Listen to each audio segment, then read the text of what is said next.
In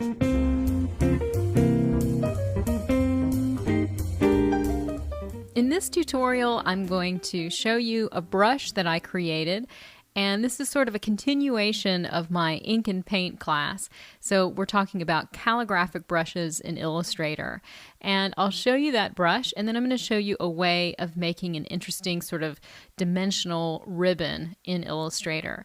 So to start, I'm going to grab my brush tool, and the shortcut for that is B. And then I'll grab one of these brushes I've created over here. Now this is my ribbon brush, so I'll click that and just draw to demonstrate what this brush does. So the brush has a nice varying thickness and angle on it that creates sort of a mildly pressure sensitive brush that makes for a nice ribbon.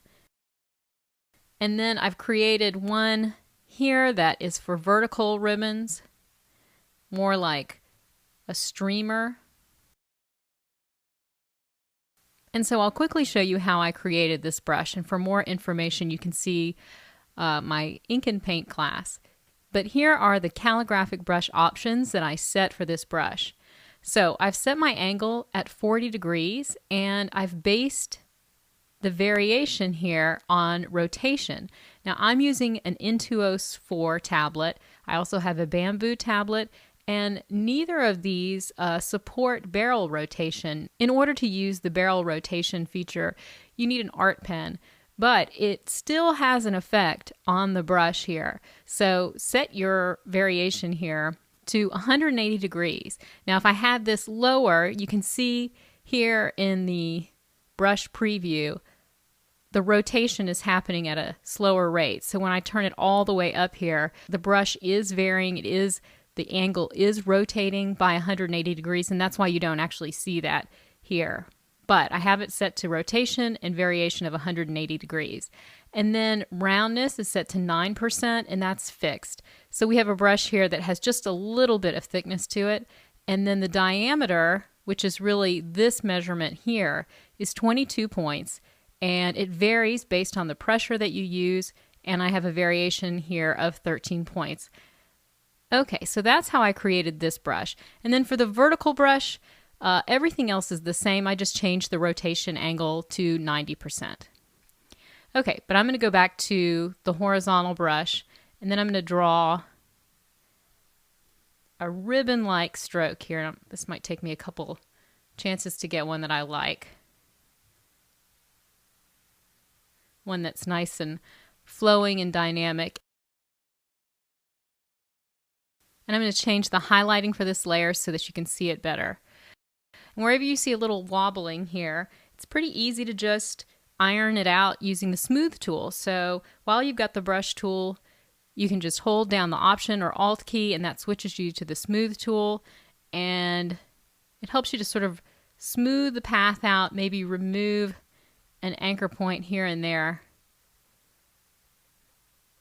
Okay, now the next step is to expand this line here. So I'm going to go ahead and go up to the Object menu and choose Expand Appearance. So now, as you can see, the path highlight is not running through the center. This is actually fixed as a ribbon-like shape. So I'm going to go ahead and use the Shape Builder tool just to clean up these bends here where things have overlapped a little bit. And the shortcut for the Shape Builder tool is Shift-M. And then as I hover, you can see a little highlighting there. I'm just going to drag over. In fact, let me zoom in a bit. Drag over some of these areas here, and that'll just remove them by merging these areas together with the Shape Builder tool. And while I'm zoomed in here, I'm just using the hand tool by hitting the space bar, moving myself around here, and then just dragging to remove any of those little overlapping tight corners there. Okay, now let me zoom back out.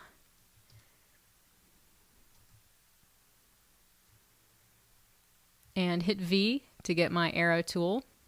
Now I'm going to add some shading so I can make this look more like a dimensional ribbon. And to do this, I'm on layer 1 right now, and I have my object selected here. I'm going to add a new layer above just by clicking the add a new layer button at the bottom of the layers panel. And then I'm going to hold Option or Alt as I drag this little indicator here up to the next level. And what that does is it just makes a copy as I drag, and I place it on the layer above.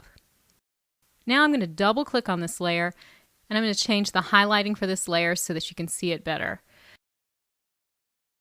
All right, and I'm going to change the color of this ribbon on the top just so we can keep these things straight here to a darker color. So now on layer 1 I have a pink ribbon, on layer 2 I have a purple ribbon.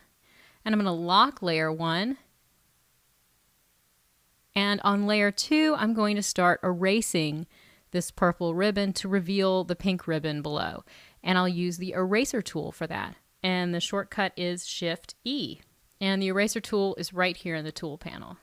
So you need to just sort of take a look at the ribbon and decide how it's going to twist and turn here. So what I'm going to do is just take a little, shave that edge off there. And of course it probably helps if you zoom in a little bit.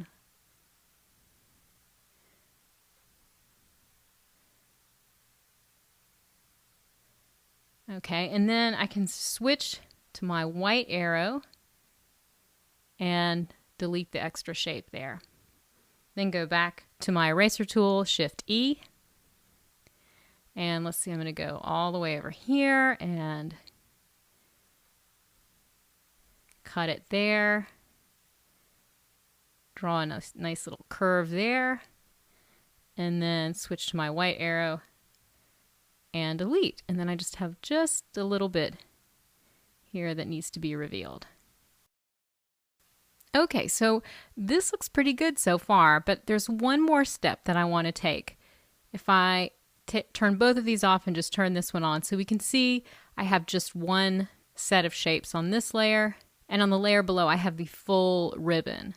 And if these get off register a little bit, or if you zoom in too much, you might be able to see a little bit of this edge here. So what I want to do is something like a Pathfinder divide to actually make this ribbon just a series of shapes, 1, 2, 3, 4, 5, 6, rather than having an overlapping set of shapes here. So to do this, I'm going to unlock layer 1, get my black arrow, select all of these shapes, and I'll be using the shape builder tool again, and the shortcut is Shift M, and there is the shape builder, and this is in CS5. And now what I'm going to do is just click on each of these shapes, and you can see I lose that color, but I am creating a divided shape. And when I say divided, I mean this performs the same function as you could do in the Pathfinder using the divide command. Now, I can ungroup these items on layer 2, and you can see when I nudge them with the arrow tool, I just have only enough shapes here to make up this ribbon. And you can see nothing is overlapping. Now with these selected, I can go back and change my color, and there we have it.